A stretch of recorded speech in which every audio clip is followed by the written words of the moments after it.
Ah, no, no, no.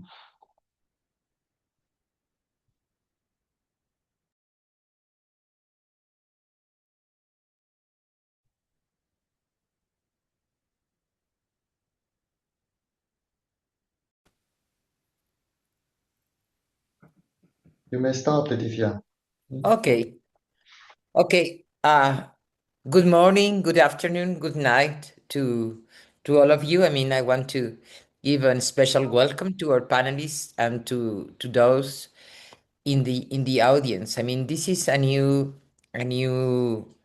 chapter, a new session on the webinar New Horizons, which is a joint effort of UDUALC, the Union of Universities of Latin America and the Caribbean, of course, of the International Panel for Social Progress, UNAM, National University of Mexico, the Brazilian Academy of Science, SciPec in Argentina, the Global Solutions Network, BRAC University, and the Inter-American Network of Academy and Science.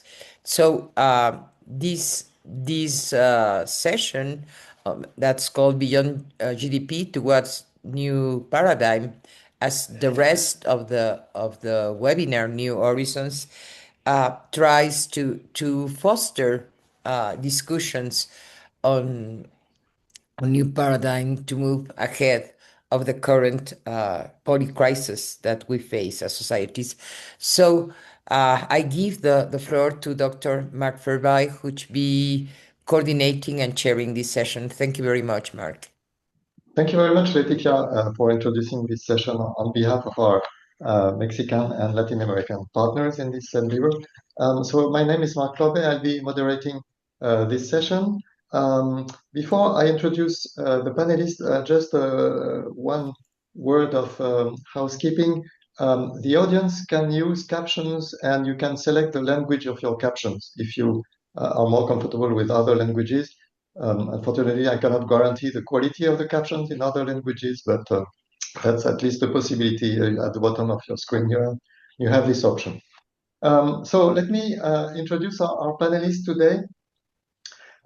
We are all concerned with the state of the planet and the state of our societies, and each of them has made great contributions on the front of various topics, but in particular the measurement of performance indicators, both for national economies and for private actors, and especially business companies. So let me introduce them in the order you see them on the screen. So we have Melsa Ararat, who is a professor at Özyeğin University in Turkey and a great specialist of the reporting of environmental, social, and governance performance of corporations.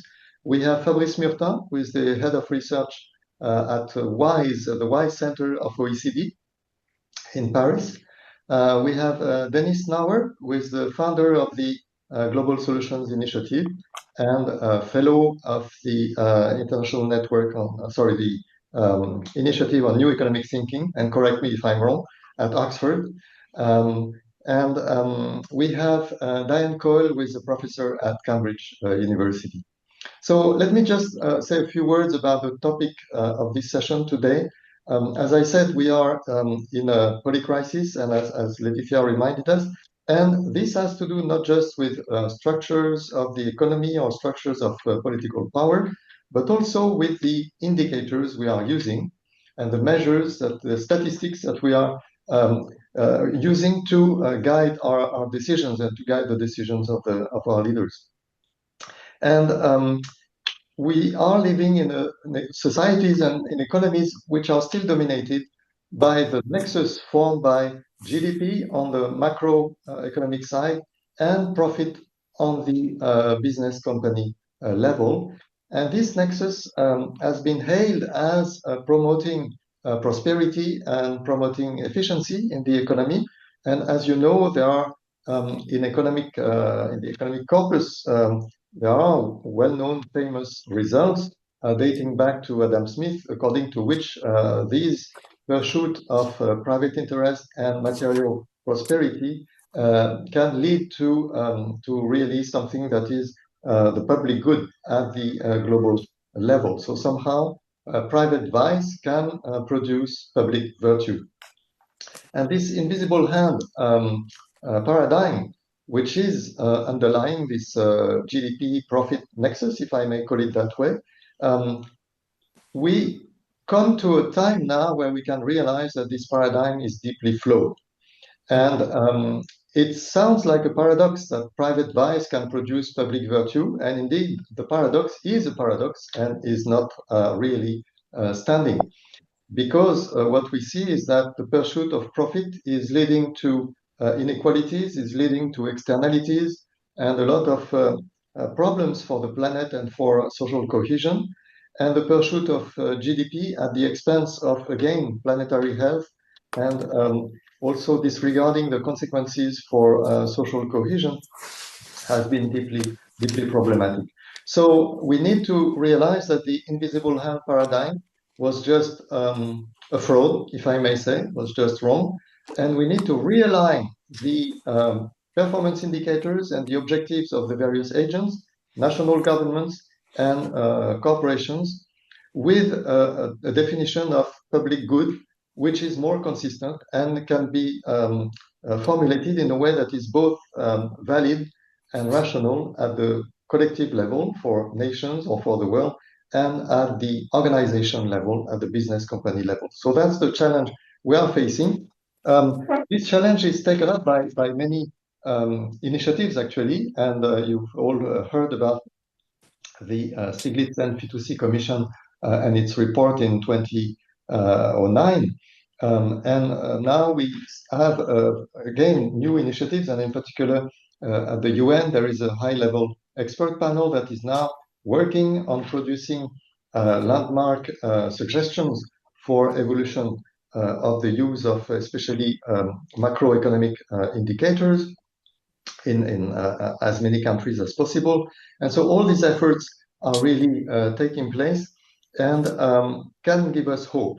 And so the topic of this, the line of this webinar is really to focus on hope, new horizons. And so let's see with our panelists how things stand and what we can hope for improving our indicators and improving our societies and economies as a consequence. So let me start with asking Diane Coyle a question, because Diane has written a book recently. She has a long experience writing about measures, but her last book is really spot on, The Measure of Progress. That's the title of the book. And in that book, Diane, you argue that our current indicators are somehow, and even the statistical system at large, are somehow out of sync with the recent evolution of the economy, and in particular the development of the digital side of the economy and the knowledge economy, and also out of sync with the demands of the planetary boundaries, which are more and more pressing. So I first would like to ask you to elaborate a little bit of in what direction you think it's really important and urgent to move our statistical apparatuses, statistical bodies, and our indicators. And if I may be a little bit challenging, could I ask you if it is just about adjusting our measures to the economy as it is evolving, as it is changing its shape, or more fundamentally, if maybe we have to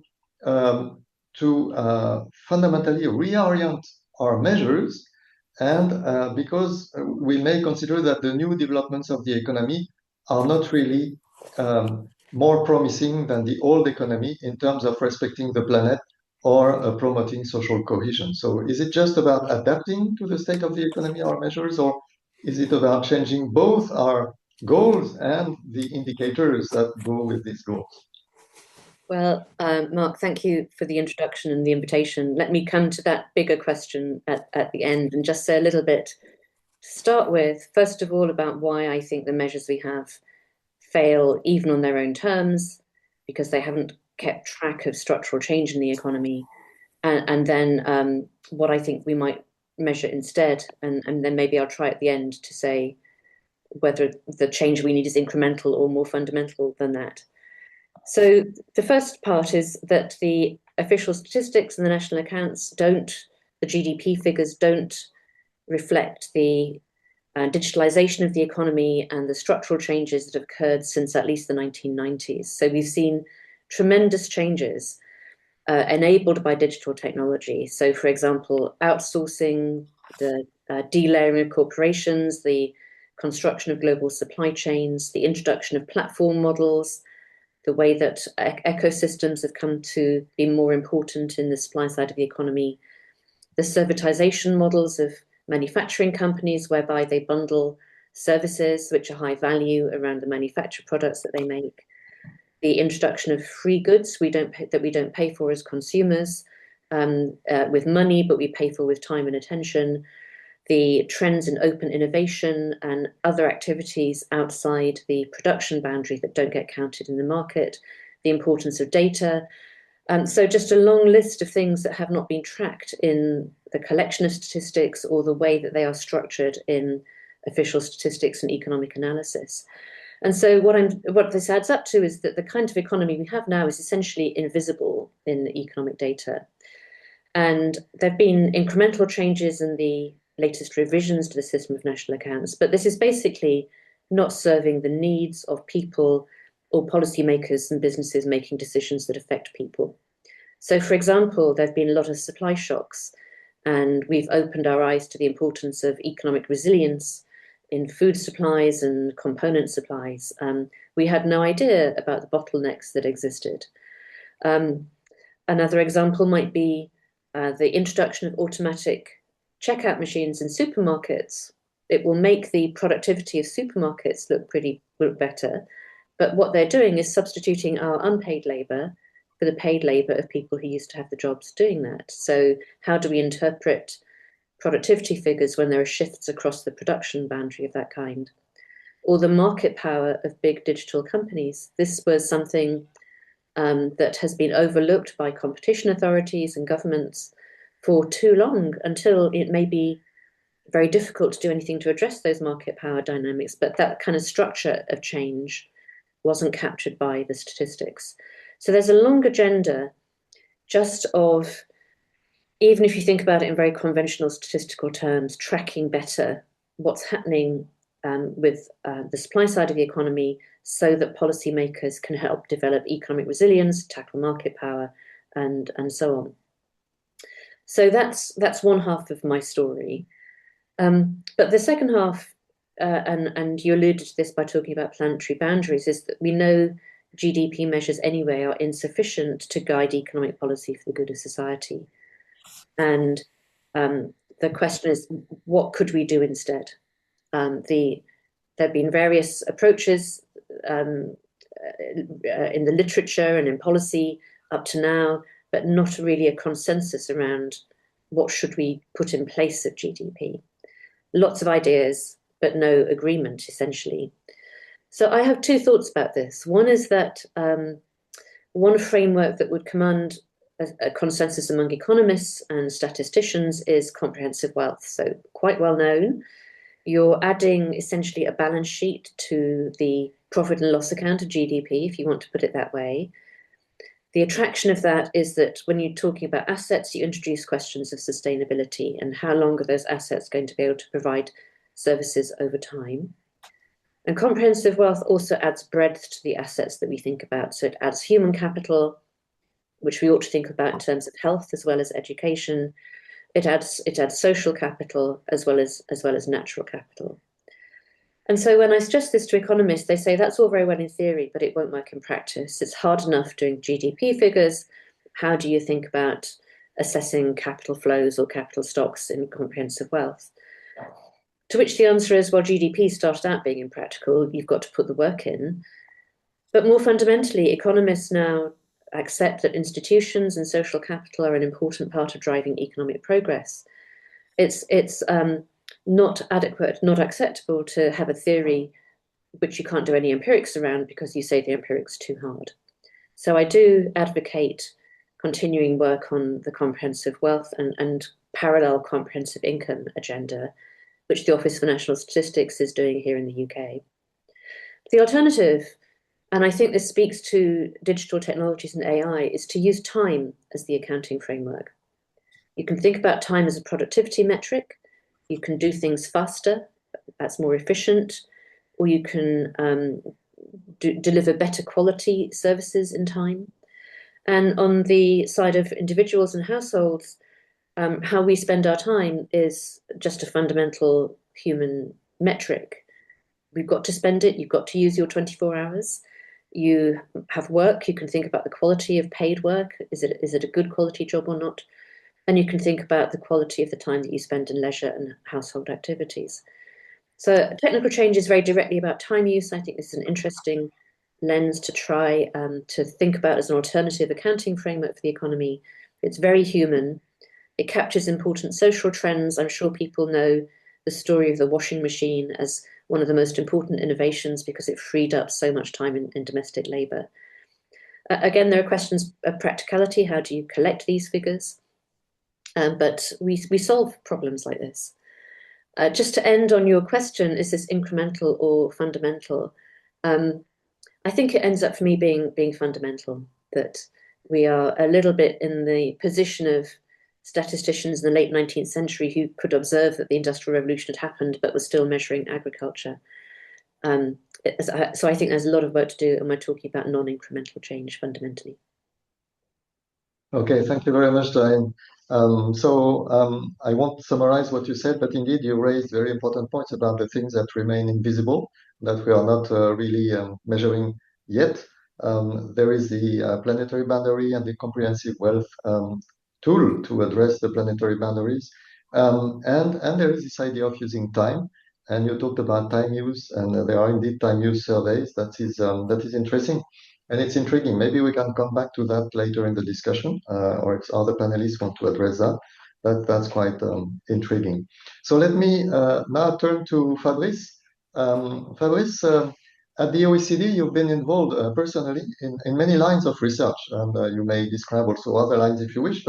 And these lines have been dealing with measuring economic development, but also measuring social well-being, and both on average and in terms of inequalities. And also you've been dealing with alternative measures or assessments of business performance. And so could you tell us a bit more about how these various initiatives have played out?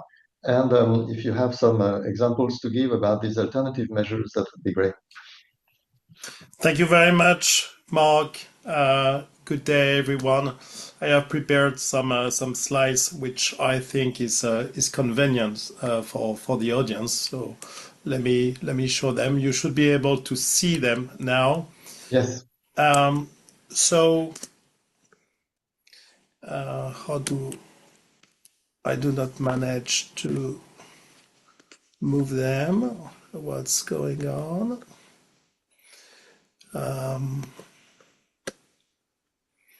Okay.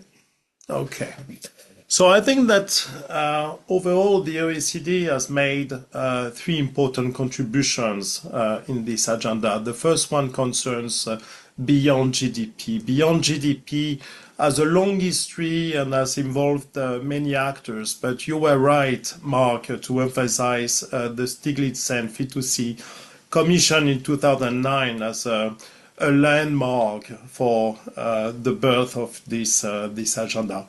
It was soon followed by the creation and publication of the OECD Wellbeing Framework, which I think has been instrumental and so helpful for many countries to catalyze their efforts and create their own beyond GDP framework.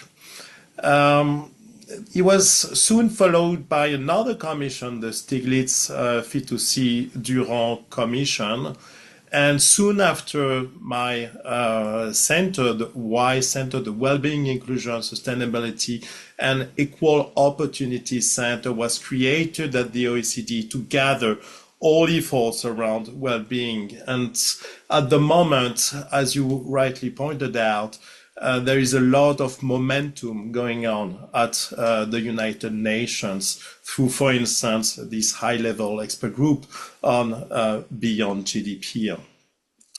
I will not spend too much time on the well-being framework because I'm sure that the audience has seen those slides so many times. So just quickly, let me recall that there are 11 key dimensions to measure current well-being: income, work, housing, health, education, environment, subjective well-being, safety, work-life balance, social connection, civil engagement. That we focus on average outcomes, but also on inequalities, inequality between groups, and inequality in society at large, as well as on deprivation and poverty. Interestingly, we have created a new data portal for all those indicators. It was launched just last week, so you may want to have a look at the new data portal that features in all indicators everything that we know about current well-being, gaps between groups, future well-being, and the Better Life Index among OECD countries.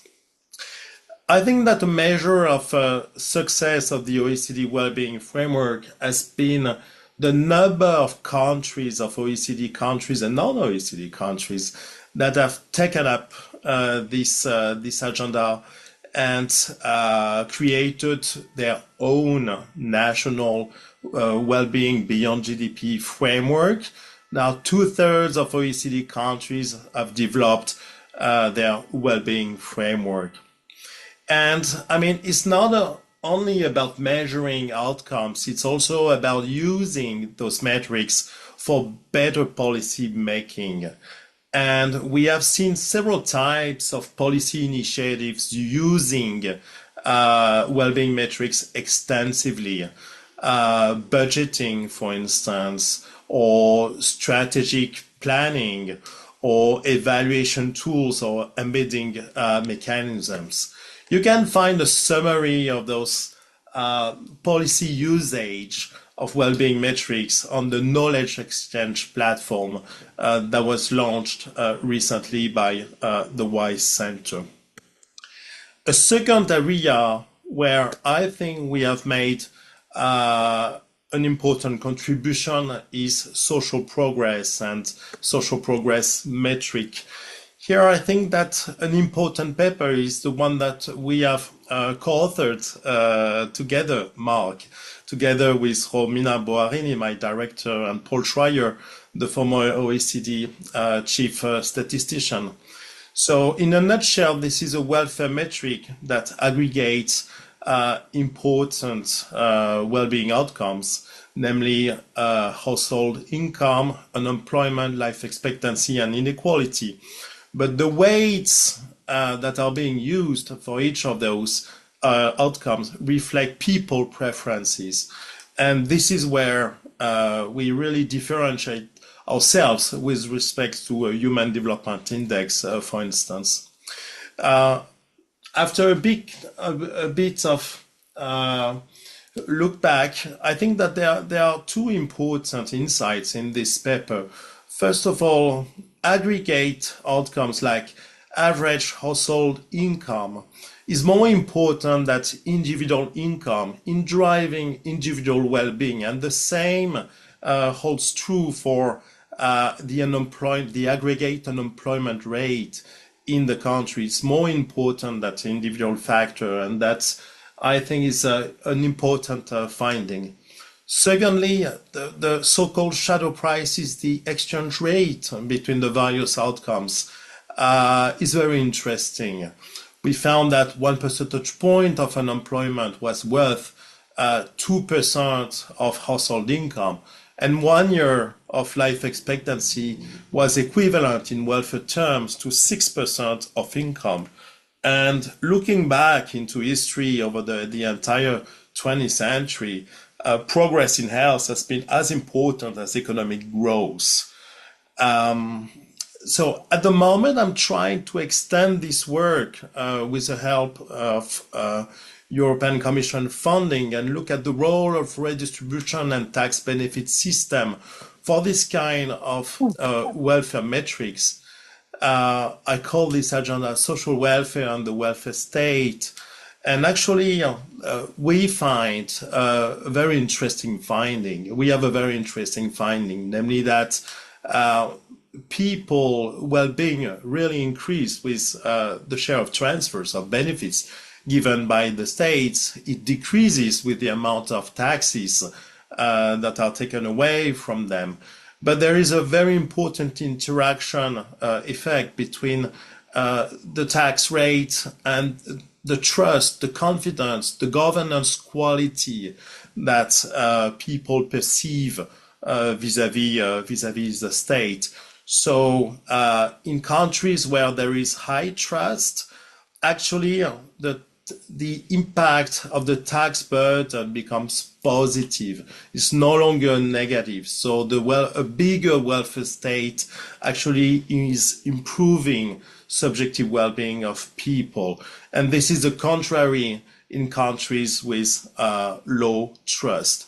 So it's actually everything relies on governance quality, so to speak. We also, together with you, Mark, build a welfare metric that we apply to analyze sustainability and the shared socioeconomic pathways, those long-term scenarios up to the end of the 21st century. And for the first time, we were able to add things that were not added previously, namely baseline economic growth, but also climate damages, which happen to be so large in the worst case scenario, SSP5, the so-called fossil fuel development scenario, as well as inequality. So ultimately, we were able to demonstrate quantitatively for the first time that the best scenario from a welfare perspective, from a global welfare perspective, is SSP1, the sustainability scenario. A last area where I think we have made some contributions is about assessing business impact. So here there is a long list of contributions. I think we started with an important conceptual and measurement framework to analyze business non-financial performance. Personally, I edited the OECD guidelines on quality of working environment, and there was a follow-up paper on assessing the impact of working conditions on worker health and well-being. And the key insight was that social interactions at the workplace were really the most important driver of workers' health and well-being. We also created a survey of employee well-being to be taken up by employers if they wish. It was actually piloted on 4 large companies in Japan, but it's available to any company willing to use it. We also wrote a paper on business impact in wage inequality. There is ongoing work on the living wage. It's a hot topic. It's quite a difficult topic. And lastly, we contributed to the creation of a new task force, a task force on inequality and social-related financial disclosures, which aims to document the systemic risk created by inequality. Let me stop here. Thank you very much. Okay, thank you very much, Fabrice. Indeed, you brought a lot of material. So thank you for reminding us of all the initiatives that have taken place and are still taking place. And it's great to hear about, I was not aware of the new data portal set up by the OECD. So that will be a great resource for everyone. And I think your slides will be available in the replay so people can look at the references that you've provided. So that's really great. And it was good that you mentioned both the macroeconomic side of the work and the microeconomic side with the business impacts. And indeed, it's interesting to look at the impact on the well-being of employees, but also the aspect of inequalities in the business world, where indeed the framing of the construction of inequalities starts at the business level, and then has indeed some interaction with public policies. And what you showed about the importance of trust in public policies as a mediating factor is quite interesting and fascinating. Okay, great. So let me now turn to Dennis.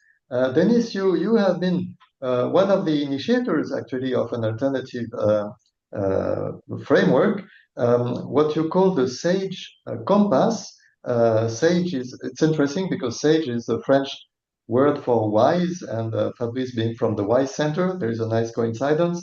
But SAGE stands for solidarity, autonomy, growth, and the environment. And the idea that I let you develop is to have a dashboard that explores these 4 dimensions and is useful to decision makers so that they don't miss out on some of these important dimensions for the flourishing of the people and for the preservation of the planet. Can you, Denis, please briefly summarize the key concrete indicators? So the framework, I think, is easy to grasp, but the key concrete indicators you use for each of the dimensions. And in terms of impact of this framework, how do you hope that they can guide decision makers both at the national or international level, but also at the business level? Because I hear that you have also been developing a similar compass for the business level. Very good. I'm delighted to be here, and thanks for this opportunity to exchange ideas with you. I think one thing to start out with before I answer your first question directly is that these elements of the SAGE dashboard were not chosen arbitrarily.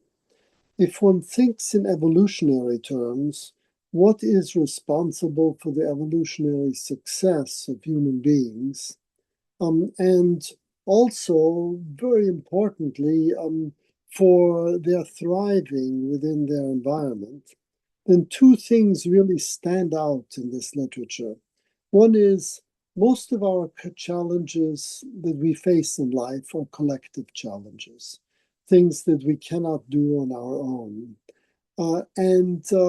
The one reason why we are so effective vis-a-vis most other species is that we are able to form groups to address our collective challenges at the requisite scale and scope. So if we face a large collective challenge, we can create very large groups through narratives, through their institutions, various methods inside and outside the head.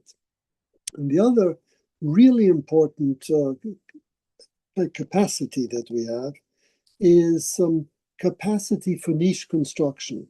We can alter our environment so as to improve our chances of survival, propagation, and fulfillment.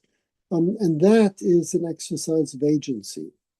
So solidarity, this ability to form groups and feel loyalty to them beyond the bounds of personal self-interest, and agency are really important, and they should be considered flows, analogous to flows of goods and services, like GDP, or environmental services.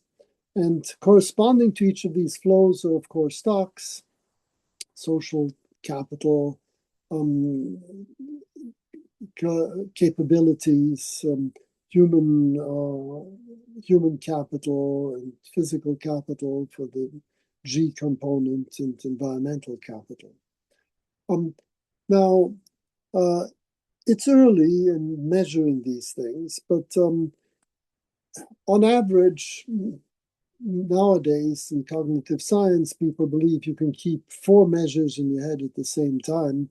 And so SAGE is 4 letters, and they can be addressed easily. And importantly, we've looked at around 120 countries, measuring them, and find that these measures, at least the social side, the solidarity and agency, have quite separate lives from the economic and the environmental measures. And therefore, we're capturing something extra, different in different countries and so on. And now one question that one can ask, and then I promise to address your first question directly, is why not put them all into one well-being measure? And there are 2 answers to that question. One is aggregating them up is not as instructive for government policy or business performance as keeping them separately. It's a bit like telling a pilot, I felt good during this trip. It doesn't really tell them how to navigate from A to B. But the second is that many of these preferences across these divides, I think, are allostatic and context dependent. And so as we change our context through niche construction, the weights that we attach to these different things will change. And therefore, keeping them separate and then adjusting for context is probably a good idea. But now let me go to answer your first question in the limited time that I've got available. Most of the solidarity and agency, the social measures, are based on subjective responses. And most of them are responses to Gallup World Poll, which has done consistent surveys through time. And consistency, I think, is absolutely essential, at least at the macro level. When you drill down to a micro level, then you get much more heterogeneity, but the consistency gets lost. And so for solidarity, there are many questions that we bring into this index, but there are answers to questions like, if you were in trouble, do you have relatives or friends who you can count on in times of help? Or in the past month, have you donated money to a charity? Have you helped a stranger or someone you didn't know who needed help? Have you volunteered your time to an organization, et cetera, et cetera? You get the idea. And there are many different measures. Some of them are internal solidarity, things to do with your affiliation with your group. Some external outward solidarity, which is for groups that you don't feel part of. Both of these are important. With regard to agency, part of it is the agency that you get institutionally. So Gallup World Poll has questions like, in this country, do you have confidence in the judicial system and the courts? Do you have confidence in the national government? How widespread is corruption? How satisfied or dissatisfied are you with your freedom to choose what to do in your life, and so on? I think you sort of get the point. On environment, the Gallup World Poll is not useful, and there we use SDG target fulfillment. And there you've got a wide variety of things, from sustainable nitrogen management index, fresh water withdrawal, anthropogenic wastewater that receives treatment, share of renewable energy in total primary energy supply, and so on and so forth. And in GDP, we've got the standard metrics that we don't want to elaborate on. Now, the question is, how can you make this actionable? And I think the important thing here is our next step is to look at government performance and business performance in these SAGE terms. And so let me just very briefly run through what you can say about government performance. So what makes these genuine government performance indicators? Well, first of all, the indicators, they reflect outcomes that government can influence. So for solidarity, social protection, anti-discrimination laws, public health, housing, they all affect solidarity. Agency, education, skills, innovation, civic rights, digital empowerment, they are all relevant for agency. G, well, obviously macro conditions, fiscal policy, industry structure, and so on. E, environmental laws, environmental investment standards, enforcement, and so on, for which government these are outcomes government can influence, and they're linked to concrete policy levers. So for solidarity, welfare design, anti-monopoly, taxation, redistributive policy are levers that affect this. Agency, education, training, labor laws, digital rights, democratic reforms, and so on. G, industrial strategy, innovation, trade, competition. E, carbon pricing, nature protection, energy regulation. And so this provides sort of a balanced assessment. Usually governments overemphasize G and they do a bit on climate, E, but they neglect S and A, the solidarity and agency, and this corrects for it. How do you bring these guides into government decision-making? Well, you can have evidence-based prioritization, say policy reviews, budget processes, analogous to what New Zealand is doing in the well-being budget, OBR, fiscal dashboards, can guide decisions. An early warning system for social fragmentation, so a decline in solidarity in agencies we've seen before each of the Trump presidencies, they can be signals for rising polarization, declining trust in institutions, future political instability, erosion of collective capacity to solve climate or economic challenges. So early warning systems can be built on this. Governments can intervene earlier by adjusting education, social protection, digital governance, competition policy, and so on. They can be integrated, this SAGE dashboard, into regulatory impact assessments. Major regulations or tax subsidy proposals can be evaluated on the SAGE basis. They can be linked to public accountability. There could be a SAGE State of the Nation report or performance benchmarking. And then lastly, let me say something about firm-level metrics. Business performance is really important, and we've done a lot of foundational thinking about this. In our group, we've come to the conclusion that it's absolutely pointless to, in the long run, to ask CEOs to follow their conscience if that drives you in the opposite direction from shareholder value. Because their obligation to their shareholders is written into law. There's a bit of wiggle room there, but their economic incentives all move in that direction. And therefore, if we are serious about getting business to align itself with society and the environment, then the government needs to create an operating system for business so that the pursuit of profit can become aligned with the pursuit of solidarity, agency, gain, of course, and environmental stability. And so these SAGE can be, first of all, translated into the firm-level metrics. So solidarity, fair wages, pay equity, worker well-being and safety, inclusive hiring and promotion, contribution to local communities, ethical supply chains, cooperation with stakeholders, and so on, all relevant for solidarity. For agency, worker skills, training, mobility, internal decision-making rights, voice and co-determination, innovation capabilities, consumer empowerment, especially in digital markets, transparency and data rights, all feed into agency. GDP per capita, we know, productivity, profits, R&D, investment, and so on. Environmental sustainability also measures emissions, pollution, resource use, circularity, recycling, transition plans, biodiversity impacts, and so on.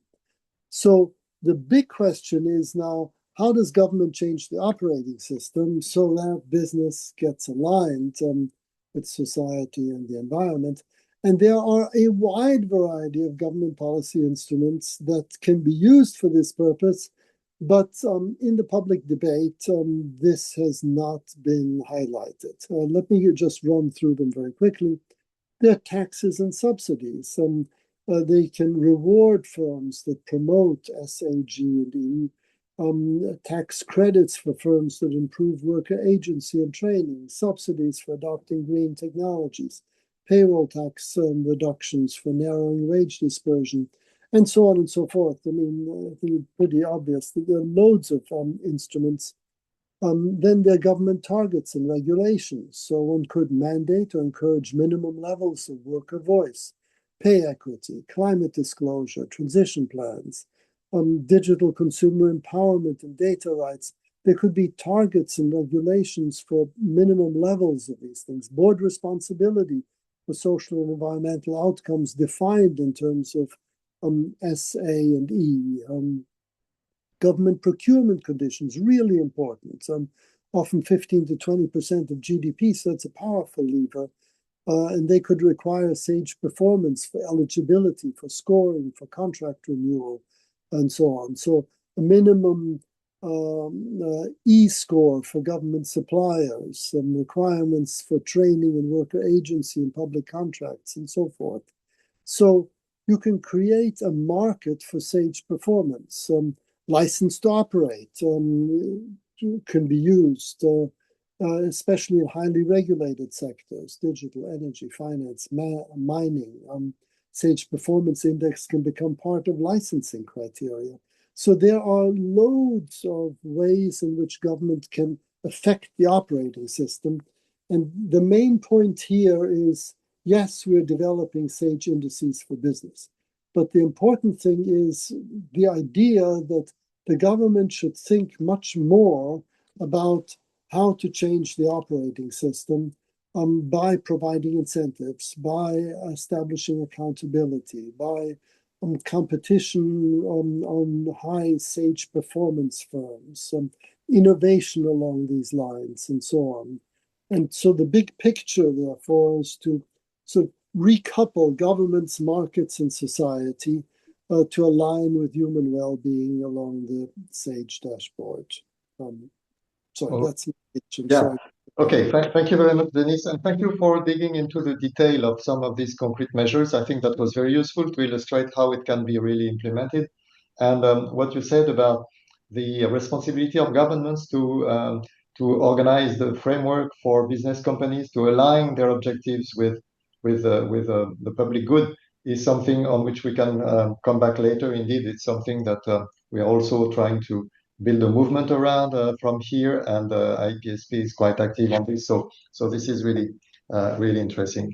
But before that, I would like to also, let me mention briefly that the audience can write questions either in the Q&R side of there is a button for that, but also you can have access to the chat. And I already seen that there was a reaction to Denis' speech. But before that, I would like to give the floor to Melsa. Melsa, you have been following the debates about sustainability reporting standards, which have been sort of back and forth. There has been a sort of enthusiasm at some point, a big momentum, and now we are seeing a sort of backlash coming in a good deal from the USA, of course, but even in the EU now we see a lot of backpedaling on the directives for reporting on due diligence or for sustainability reporting. So how do you see this going? And especially, it would be interesting since you are working both in Europe and in Turkey. If you could also give us the perspective from emerging economies like Turkey and others, where in Turkey the sustainability reporting standards have been specifically adopted at the end of 2023, and so they really started last year. How is it doing? And is there the possibility that the emerging economies will actually become the vanguard of this movement, and the rich countries will actually be in the rear guard after this backlash? So how do you see the situation? Thank you, Mark. Thank you for inviting me to be on this highly distinguished panel.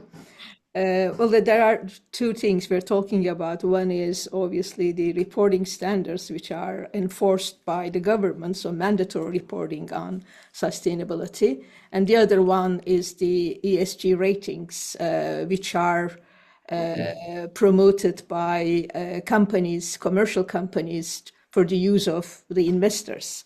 And they are predominantly aimed at identifying the sustainability risks which would have an impact on the financial performance of the companies. I'm a management scholar and very much focused on what is happening in practice in corporate landscape, what affects corporate behavior and the economic, social, and environmental impact of business conduct. So I agree that the current methods of metrics limit states' capacity to intervene effectively. But I guess the question is really whether the data and models are available for the public authorities to have effective interventions. But do they have the political will to do so? I think that is the key question in today's political and economic political economy landscape.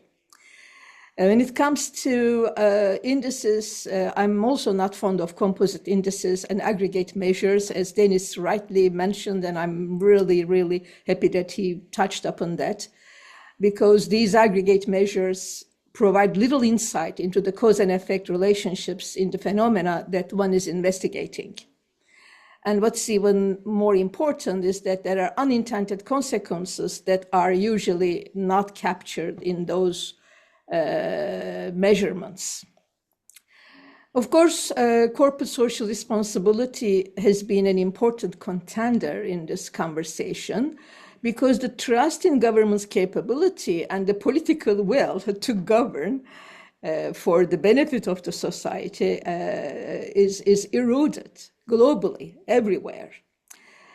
And corporations have become a medium chosen by the citizens through which they exercise their citizenship rights, because they have to respond to pressure from the citizens as customers, suppliers, managers, and employees in their own domain. So for many companies, the notions of corporate social responsibility has helped to internalize social and environmental impacts. And in some cases, it has nudged corporate strategies closer to the kind of multidimensional indicators. However, I want to stress a limitation that often gets overlooked in business discourse: the crucial role of government in correcting the market failures, the pricing failures, and preventing firms from externalizing costs. But again, the question is the political will. Is it there? Not the availability of tools and data. Of course, frameworks like ISSB standards, sustainability standards, which relies on reducing the information asymmetry between investors and firms, predominantly that's the objective, the financial impact of environmental and social outcomes, and how do they actually impact investors' risks in investing in that particular companies. These are valuable. ESG dashboards are valuable, but they cannot substitute for effective regulation. Then, of course, I would like to again support Dennis's view that we cannot expect the managers to have a different direction in their performance targets.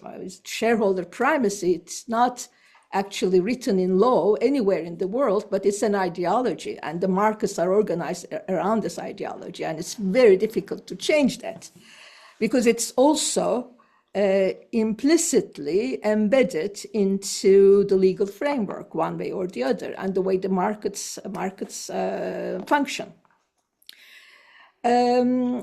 Of course, without rules that set boundaries on pollution, emission, labor standards, taxation, corporate governance, companies may continue to externalize costs, even while reporting positively on social and environmental metrics. This is particularly a problem in weak institutional contexts where enforcement is very weak. This connects to an important debate in corporate governance between two great scholars. Colin Mayer and others argue that that stakeholder-oriented view of the firm and changes in company law allowing or mandating firms to have a social purpose can better align businesses with societal goals. But I agree with Lucien Babchak, who cautions that focusing too much on voluntary approaches may actually harm stakeholders, because it diverts attention from the more effective lever, which is regulation and legal frameworks that enforce effectively real accountability. In other words, if we rely on dashboards, ESG scores, or internalized calculations of positive and negative externalities to correct profits, the surplus, we may create the illusion of impact without addressing the underlying failures in markets. Again, so the question is, what is it that we are trying to do? Are we trying to assume that markets will fail all the time, and therefore we are looking into how to compensate that failure? Or are we really, or should we really focus on the reasons for market failures and see how government regulations can correct the market failures? So I would support the second. But against this background, let me touch about the ongoing debate on ESG backlash, because this has also been one of the questions. Without forgetting that ESG scores are predominantly focused on identifying the company's financial risks driven from environmental and social misbehavior, let's say, not on positive aspects, positive externalities. And it was the only game in town in markets, particularly in developed markets. But many companies and investors treated ESG not as a framework for true impact, but as a box-ticking exercise. And this limited its transformative potential. And of course, there was a great inconsistency in ESG ratings. Variations in definitions, scoring systems, and methodology have led to accusations of greenwashing and overinvestment. And in fact, from the agency perspective, and we still assume that shareholder primacy is the prevailing ideology, ESG disclosure is considered to be the result of managerial entrenchment. Managers might tend to overinvest in ESG to enhance their own personal reputation rather than creating value or making a real impact. Indeed, empirical research suggests that ESG ratings don't reliably predict financial returns. On the contrary, sometimes a higher ESG ratings is associated with poor performance. The problem isn't that ESG performance is irrelevant. Of course, they are, but that the scores themselves don't capture that. So good metrics are extremely important. We often see a single number without understanding how it's generating, what data it includes, or what it omits. So the sustainability reporting standards will play an important role in closing that gap by providing reliable, because they would have to be audited and based on obviously auditing standards that accompany the reporting standards to close the gap. And emerging markets are in the first adopting countries list. That's kind of a strange, maybe a dilemma, but of course there are reasons for that.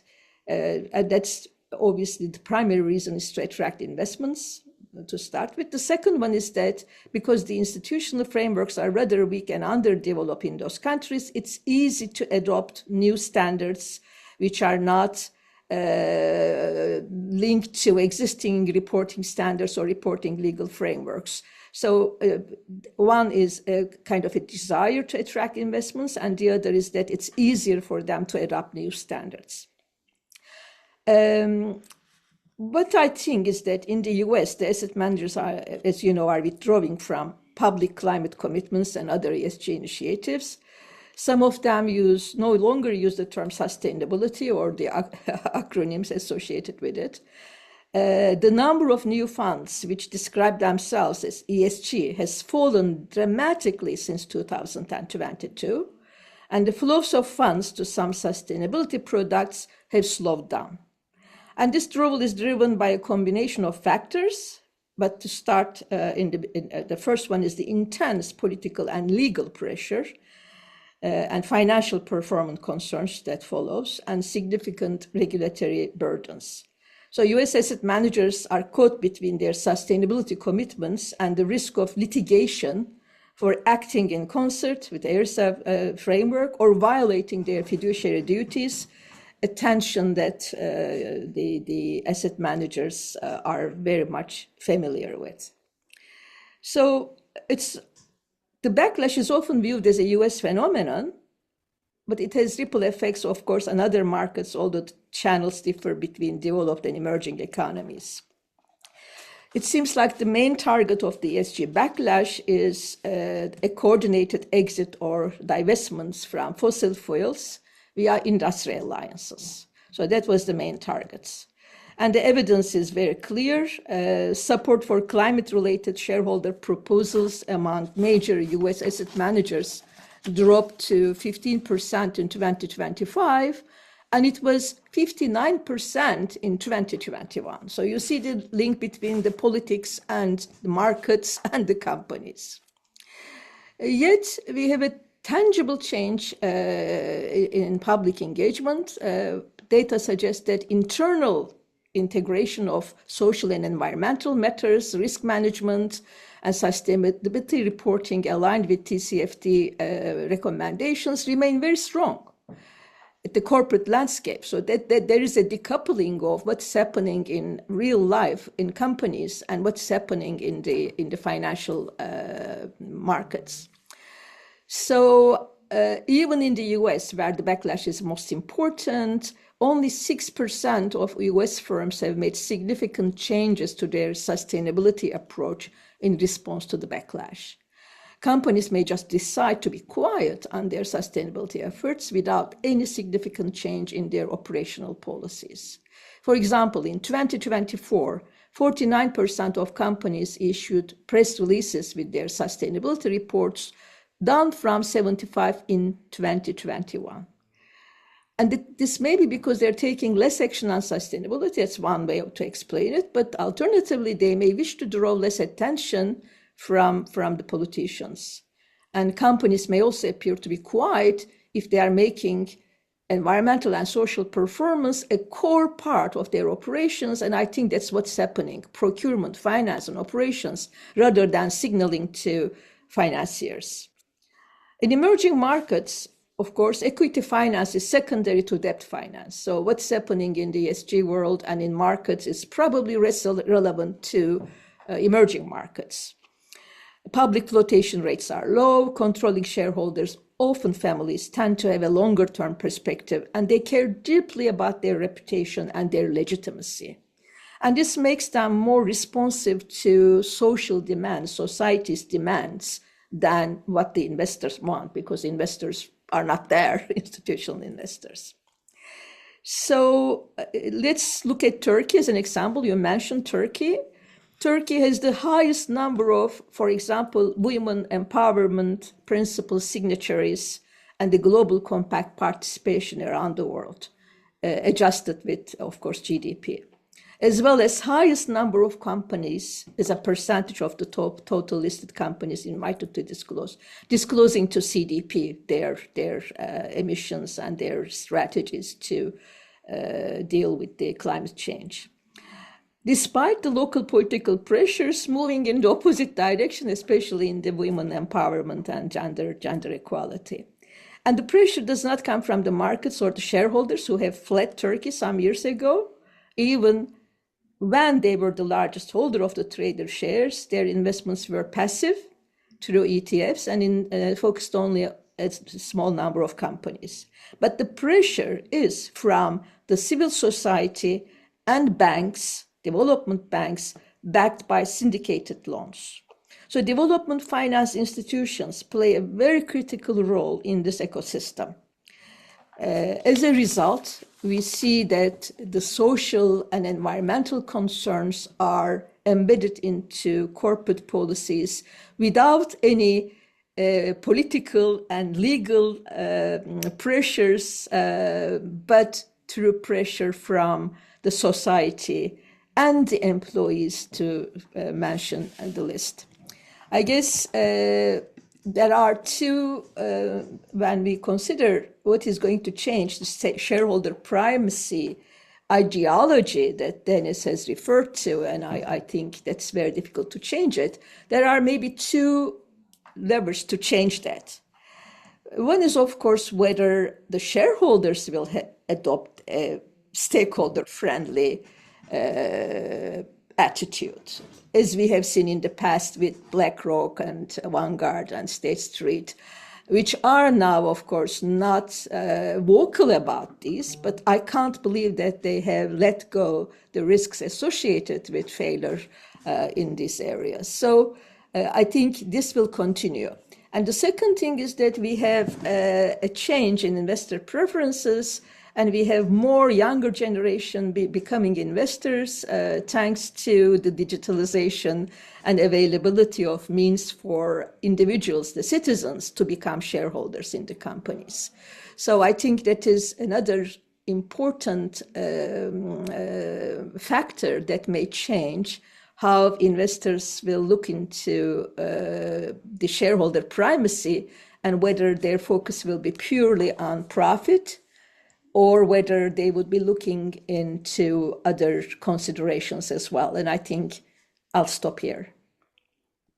Yeah, thank you so much, Melsa. This is super interesting, and indeed, you drew a very interesting picture of the landscape, both in the rich countries and in emerging economies.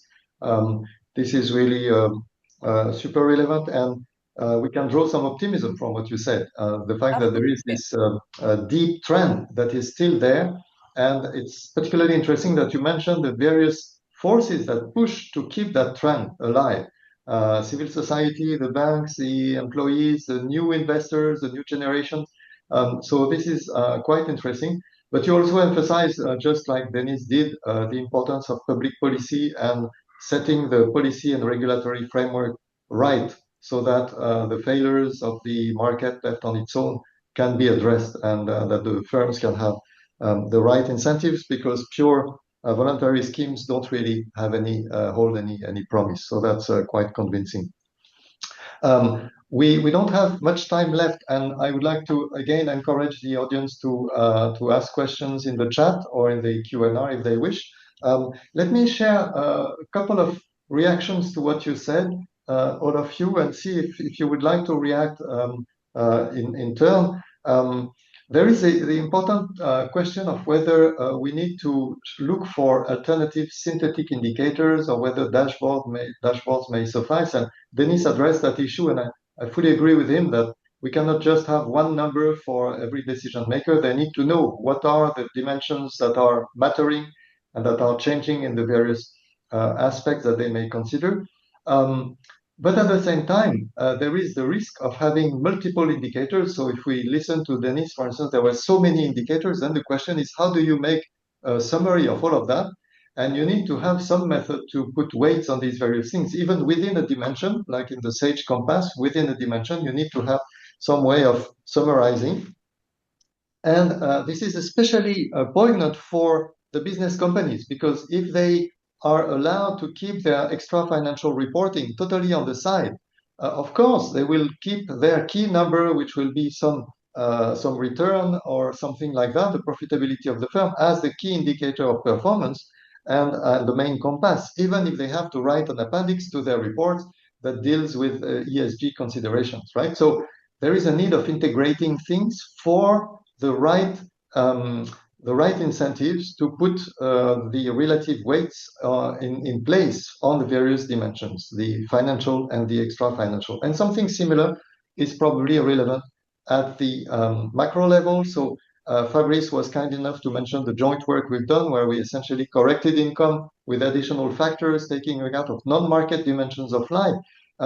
So this is a sort of gradual approach where we don't throw the whole statistical apparatus to look for something completely different. We just take income, which is the crucial measure, but then we correct it.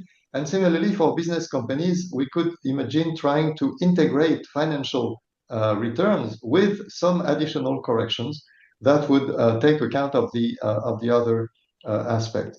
And so this is something that is to be considered and may lead to something that is maybe actually a change of purpose, without necessarily having to decide on this debate that you mentioned, Melsa, between those who say the change of purpose should be radical and somehow voluntary. This will probably indeed be very hard to happen, or there should be a change in policy. And so when Denis said we need to accept that shareholder value will remain the main compass, but we need to change the incentives. Well, if we change the incentives, we are changing the goal of the companies. And so I think this debate is actually that we need to find the right goals and purposes for the various actors, national governments and beyond GDP, and firms beyond profit, but also to put the right pressure on them. For national governments, it may be civil society or other actors. And for business companies, it may be, as you were saying, Melsa, again, civil society and various investors and so on, and employees and consumers maybe, but it may be also public policy, and Denis gave a long list of policy levers, which indeed are very, very relevant. So I think we can somehow find a sort of compromise between the various debates here, and hope that we can have something that is a change that is both using multiple indicators, but also looking for change of purposes. So something that is indeed key indicators like GDP or like profit, but that are new compasses for the main actors. So I would like to invite you, the panelists, to react to what I've just said. And I've been working with some people who are in the audience, like Florent Courreau, on trying to build a new dashboard and a new indicator for business companies that integrates the financial and the extra financial. I saw that Florent has written a comment. Let me briefly read the questions that we heard from the audience, because I'm not sure that everybody can see them. We, the panelists, we can see them. So first, Thomas Singh reacted to what Denis said, but because he just returned from Belém in Brazil, and said, without question, there was a lot of income poverty and material shabbiness in Belém, but there was no feeling of destitution at all. And people seemed to live meaningful lives. There was solidarity, there were shared values, shared spaces, collective being, and yes, a healthy level of social services. So Denis, in due time, maybe you want to react to that. Florent Courreau, my partner in this initiative on the alternative indicator for the firms, asked, do you believe that double materiality could expand to an extra-European or even global in the long-run scale? So that's for Melsa, I suppose, and somehow the answer that you gave is already suggesting yes, but you may return to that. Thomas Singh asked another question. In the routine work of the IMF and even the World Bank, GDP is the key indicator, even if there is recognition of other concerns like sustainability. If this doesn't change, we will continue to be locked into GDP at national levels. Is it worth trying to change the practices of the IMF, the World Bank, the International Development Bank, and so on? And finally, we have, Fabrice and Diane need to leave soon. Don't worry, we'll close at 5:30 p.m. sharp. So I invite you, the panelists, now to react on this, what I said, but also on these questions in the order you wish. Maybe we can start with Diane if you want, if you have to leave at some point, but feel free to step in.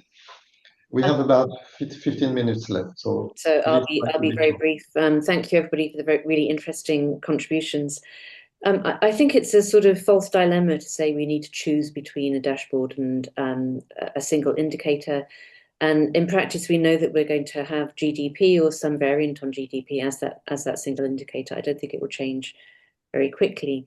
But I do think we need the disaggregated statistics in whatever domain to understand. I think it was Melsa who said you need to understand the causality.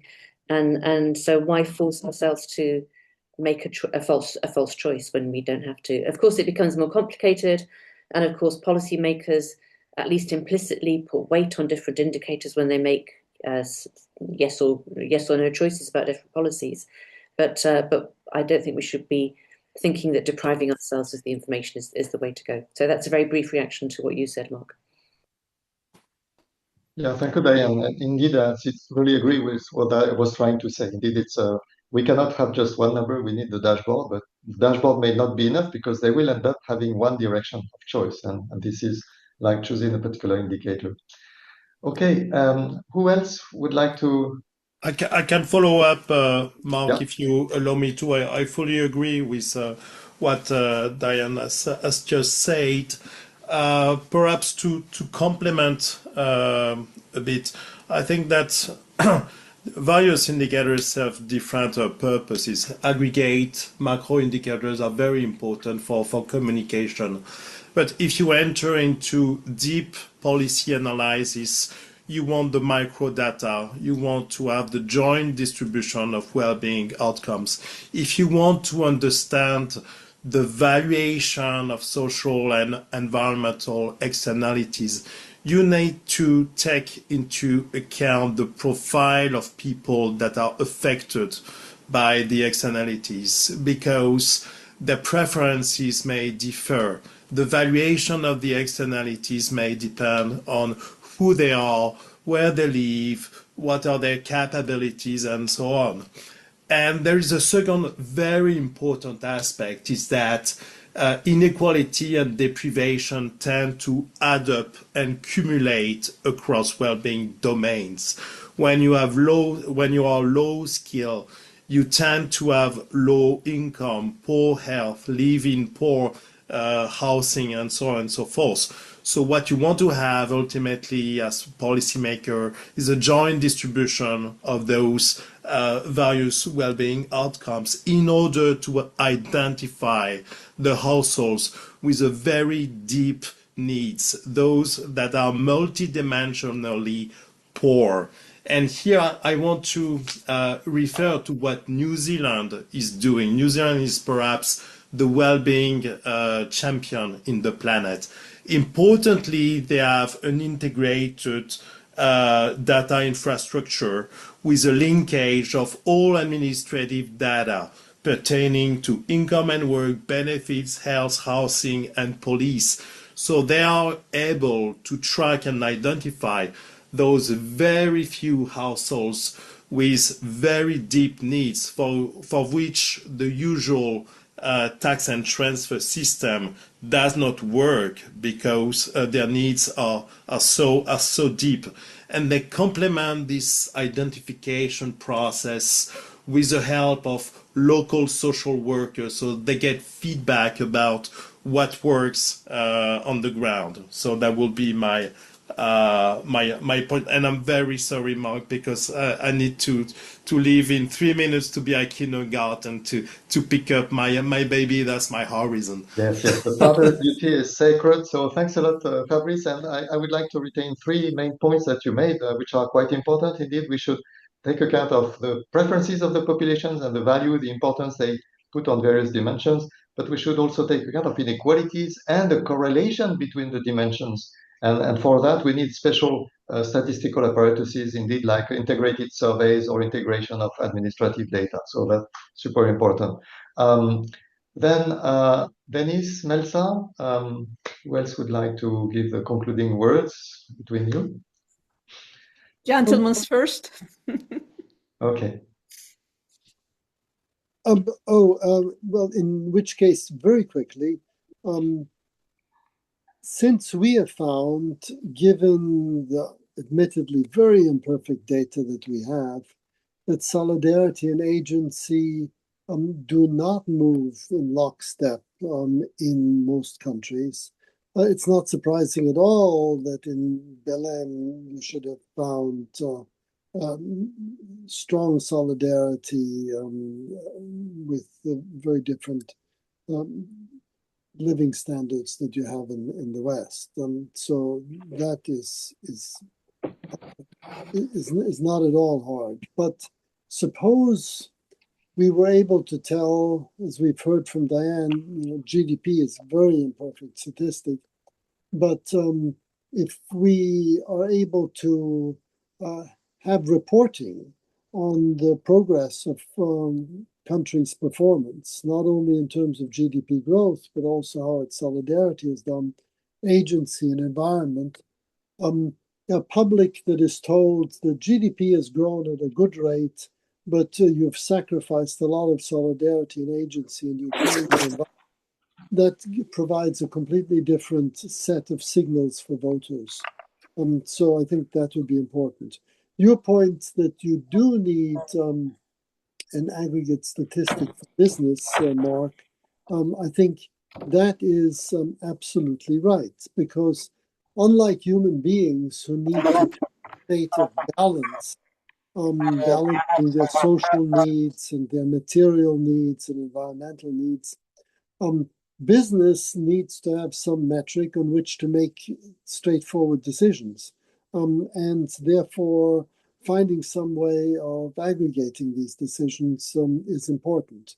But I think that if the government changes the operating system of business, you're not changing the goals of business. Business continues to support profits, but the means whereby this quest for profits can be pursued becomes something else.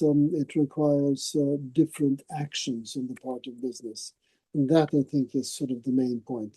And yes, by all means, we should bring this thinking into the IMF, World Bank, and other institutions. Okay, thank you, Denis. Then you've answered the questions as well. Melsa, you'll have the concluding words for this panel. Oh my God, such a big responsibility. But I'd like to mention something that really was out of our discussions today, and it is the geopolitical situation and geopolitical risks that companies are facing with. So I think the planet boundaries and the geopolitical risks, which have become obvious in the eyes of ordinary citizens, made it very clear that companies and the nature live and the society live in a symbiotic relationship. So as more and more citizens, investors, managers understand and become aware of this symbiotic relationship, I think double materiality will not just have to be something that the Europe or European Union promotes around the world, but it will become a recognized fact that everybody has to think about. And I think there is another development that would make it easier for the citizens to be aware of it is artificial intelligence. The shareholder primacy assumed that only the investors had the utmost information about the company, so the information asymmetry between the company and the other stakeholders was the smallest in case of the shareholders because they had the right to information. And today, probably they have the least information about the companies, whereas anything that happens around the company's operations and its surroundings becomes everyday knowledge to ordinary citizen. That would mean that the impact and the influence of the society and the citizens on the companies will become a more important factor for the companies to take into consideration. So, and something that I need to add to that, there is now a growing discussion about whether the boards should have experts on their team focused on geopolitical risks and artificial intelligence. These two, I think, will merge the two, let's say, cause and effect relationship from the company to the environment including the, of course, society, and back from society to the company, the double materiality. So I'm very optimistic. I see it in the eyes of my students, MBA students, executive MBA students. The risks are and opportunities are very much recognized at much higher level than, let's say, 10 years ago. So I'm optimistic. Okay, thank you so much, Melsa. So this is very good to end on an optimistic note. And indeed, there is a principle of reality that companies have to live with and face the consequences of what they do, but there are still difficulties in collective action problems when their individual interests may clash with the public interest. And there is still, indeed, you talked about the geopolitical risks. There is still the risks that the political system will not be up to the task. And we've been talking about the very huge responsibility it has to first enrich its goals and compasses to account for things like solidarity and agency and so on, and of course the planetary boundaries, but also a big responsibility to make sure that there is an alignment between the private actors and the public good. And so this double responsibility is something that may be hard to get from the current political developments in the various countries of the world. So that's I don't want to finish on a negative note, but we have to be optimistic. And it was very good that we heard not just in this panel about the various directions of research for alternative indicators, and we heard about several types of initiatives and several topics on which we should invest more, including in terms of research and not just in terms of statistical collection of data, but also about the actors that are pushing. And it's great to hear that it's not just the business companies and governments on which we should look at, but also civil society, also the employees, also the new generations, and various people who are pushing and exerting pressure from the bottom up. And so that is maybe a big source of hope. And so many thanks to you all.